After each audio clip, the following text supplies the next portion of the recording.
So 3 plans, and again I'm going to sort of siphon the cider from the demijohn that I've got. The reason I'm doing that is we don't want to introduce too much oxygen, and that's one of the things I have been reading quite a lot about. So actually by siphoning we should be able to make sure we sort of don't bring any along, and we should then sort of be at a sort of stable state, three batches if you like, which I will then sort of leave alone for a little while. The sweetener and the apple juice is going to be ready more or less straight away, and I may bottle that quite quickly. The cranberries is going to be a bit of an investigative experiment, and we'll just watch and see what happens on that front. But things are definitely moving along at a turbo pace, so this is quite good fun now. First bottle is sugar. Second bottle is apple juice. Third bottle is going to be interesting.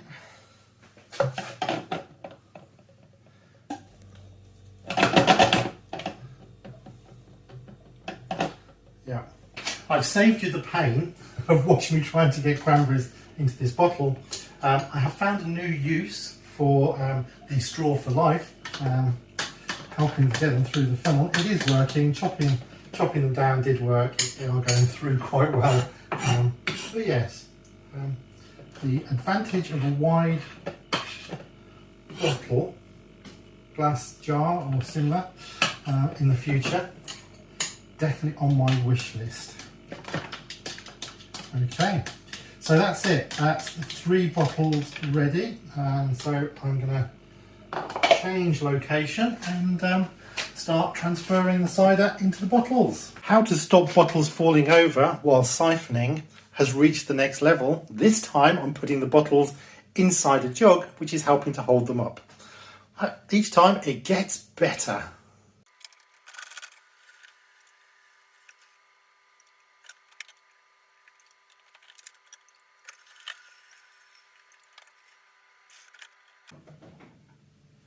So I'm a little surprised actually how much sediment was still coming through. I wonder if I should have left that a little bit longer, but never mind, we are off to the races now. Now I just have to remember the order in which I did these. Our cranberry one is pretty obvious, so that's well.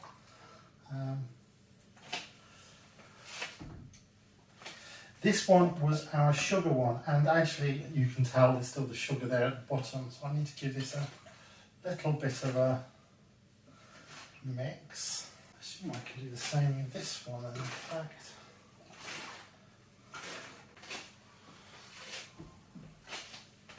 And then this was just giving it a bit more apple zing.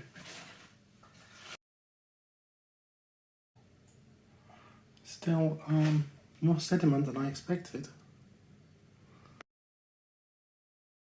These all run some risk of me starting the fermentation process off again, and in fact this one got a lot of pressure very quickly, so clearly did. This one similarly with the cranberries. So what I've done, because I don't have a bubbler that would fit these bottles, is just position these more loosely. Hopefully overnight they'll be fine. I need to think of somewhere safe to put them, and I'm just going to keep my eye on them.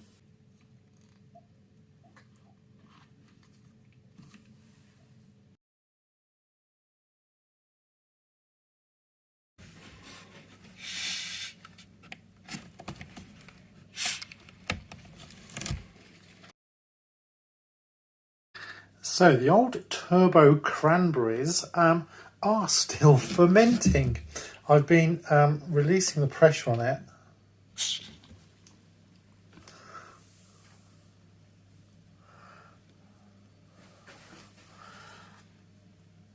And you can see it's still active.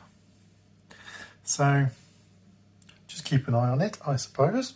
I'm quite looking forward to this one. I particularly do like cranberries. And gosh, look at that. Of the three flavours, the sweet I'm going to bottle today and give it a bit of a try and see whether we want to carbonate or not, question mark.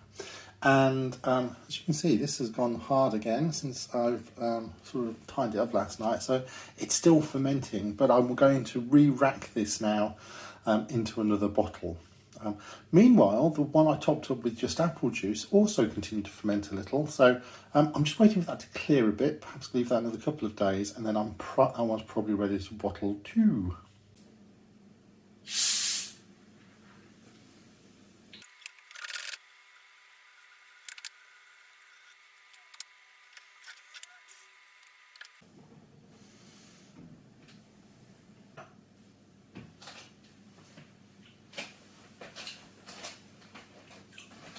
Seems worthy of a try.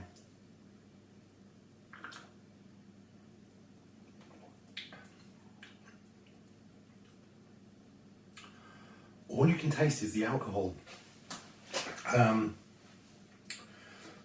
Not as much cranberry as I was expecting,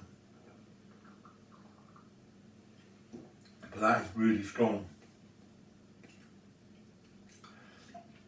It feels like I've distilled whiskey, not created a cranberry cider. Well, I'm going to leave that just a little longer, see if it clears. I don't think it needs to, but learning as we go, and perhaps bottle that in the next day or two. Sweet and now lightly carbonated, or will carbonate in the bottle, cider, apple cider. My cranberry cider, which, to be fair, now tastes like rocket fuel. Very strong, not very cranberry tasting. And then finally, I was just waiting for this to clear, but you can see the bottle it's really hardened up. So there's still some fermentation going on in there.